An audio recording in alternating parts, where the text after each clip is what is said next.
If I had a tripod, it would work better. Yokoso! So I did it. I even prepared a script so I wouldn't start off with so, and I start off with so. Yokoso! First off, I would like to say that I do have 2 videos that I need to post from Tokyo. We went to Tokyo over Christmas week and New Year's week. So I have 2 of those videos that need to be posted, and I will post those in the next couple of weeks. I also have a vlog, which I will get to in a bit. First, there's something exciting that I really wish to talk about. This is my puzzle. Ta-da! It's so grand and plain. And I'm very glad that they put it with, in one piece and not just in a bunch of pieces. Because that would suck, having to put a plain white puzzle all together. And the cards, actually, when they gave it to me, it's really funny. Look at all these stamps they put on there. It's like, instead of just buying a label. I don't know why they did that. Anyway. We are adopting a child from Japan. The process is a very long process. We've actually started this process back in 2016, but we started saving money at that point. But we didn't actually fully pursue adoption until we signed our contract in June of 2017 with 2 different agencies. We have to go to an adoption agency here in Japan and also one in the US because we are Americans in Japan.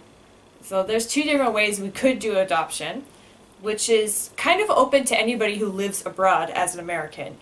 You can do adoption internationally one of 2 different ways. The first way you could do it is an I-30. An I-30 means that you finish the process domestically within the country that you're residing, and then you have to wait 2 years, sometimes 3 years, and apply for the I-30, which is kind of like a travel visa in a sense, so that you can take your adopted child that you've adopted within the country domestically to the US. And a lot of times,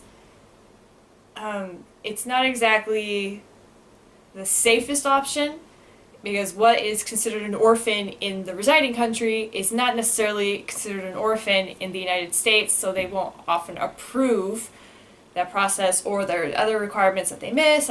There's a big, USCIS has a lot of big laundry list of things that need to be followed, and only experts can really do that. And doing a domestic adoption within another country is pretty risky. It is a lot cheaper, which is why some people do choose that. They know they're going to stay in the country long term, so they choose that option.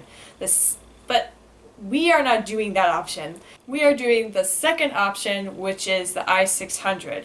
That means that we have to be approved to adopt in the US first before we can be approved to adopt in Japan, which is 3 times more expensive. I'm not joking. It's 3 times more expensive. So, thus the reason why. Puzzle. So plain. It's plain, but there is a design I have chosen. What we're doing is called a puzzle piece fundraiser. So, what happens is I sell each piece for $20, and donors or sponsors would pay $20 per puzzle piece, and I would write their name on the puzzle piece. You can buy just 1 piece, or you can buy 5 pieces for $100 if you are so inclined. And I'd write your name on the whole piece. And I am actually doing a design. I have a rough sketch right here what the design looks like.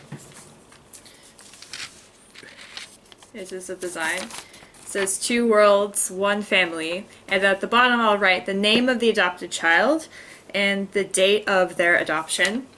And the design will be completely written and drawn using the names of the supporters.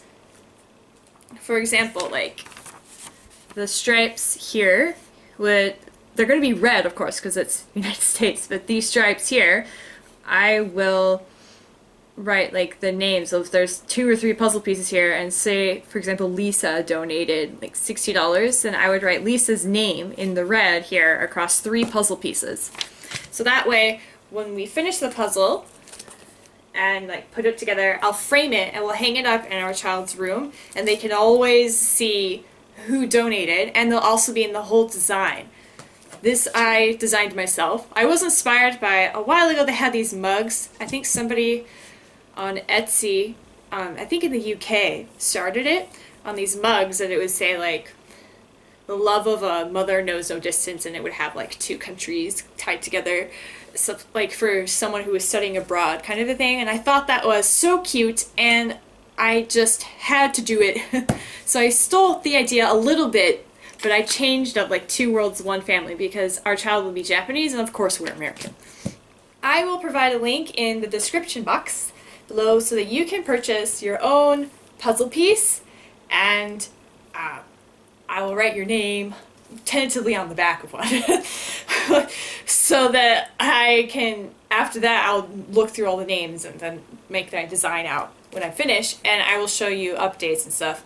I did say that we have been pursuing adoption for a while in Japan, and I couldn't say anything because our contract actually stipulates that we're not allowed to say much of anything. We're not allowed to say the fees for each individual thing. We can't say. So if I give you any dollar amounts, it's going to have to be very vague, general amounts that normal people would typically pay for an adoption. I'm not allowed to tell you the child's name, so I can't give you any names of what we have chosen for our child already. We can't share that information. That's a law in Japan. I'm also not allowed to tell you the documents which we are required to collect and send in for our home studies. That needs to be confidential. We can only share that information between us in the family, like my husband and I. We can only share that between us. General information is something that we can share and that is easily available with like a brief Google search online. So that's the information you're going to receive. I did say that we started saving for adoption back in 2016. However, that doesn't mean we have enough funds to completely pay for this whole adoption. Overall, we estimate it's going to cost us about $20,000 to $30,000. It may even cost more. We're not sure. We can never really be too sure. So this is why we have started a crowdfunding site and this fundraiser with the Puzzle Piece fundraiser to help encourage sponsors to donate money, and we can memorialize your donations and support forever. We will always have this, we will always keep this, and we will always have your name commemorated on this puzzle that we will frame and we will keep forever. So far we have received a lot of support from our friends and family, and I'm very grateful for that. That has helped us so much immensely. I can't even begin to explain how much the support has helped us already. We're thankful that we have reached a point in our adoption where we can talk somewhat more openly about our process and what's been going on and what will continue going forward. I will provide updates on my channel. I'll try to keep them monthly so it's not overwhelmed with all of our other like travel and fun stuff that we do. I want to share our story of adoption in Japan because there are not many stories online about people who have adopted from Japan. Usually when you hear of Asia, you think of Korea or China, not usually from Japan. So I hope that our story can maybe help somebody else who is also hoping to pursue adoption in Japan, maybe now or in the future. I do have a vlog video, which is what I mentioned earlier, about what we had done and why we went to Tokyo. So I will post that after I post the 2 Tokyo videos. So I post those. Next week I'll post illumination video, and the week after we rode the Cosmo Clock Ferris wheel in Japan, and I'll post that one. After those 2 videos, I will post more update to our adoption about what we did, like the vlog. I'm not very good at vlogging, so we'll see what it looks like. Anyway, hopefully our home study can get started pretty soon so that we can move forward with the adoption. And we need to do 2 home studies for the US and for Japan. We have to do 2 home studies. If you would like more details about our adoption, please check out my website. I'll have a link to the blog post in my description. I will also have a link to our crowdfunding page so that you are able to go and support us with this puzzle piece. And if you are watching this and you have already supported us before I announced this fundraiser, please send me a message if you would like to participate, and I will write your name down so if you want to be a part of this fundraiser. By the way, this puzzle is 500 pieces. So if we can sell all the pieces, that will be $10,000 towards our adoption funds, which will be amazing. So if you could do me a favor and please share this video, share my crowdfunding site, spread the word so we can share our story about adoption and spread the word about adoption. You can also use the hashtag that my friend Courtney was so gratefully let me steal, which hashtag #ItTakesAVillage. Thank you so much for watching. Bye bye.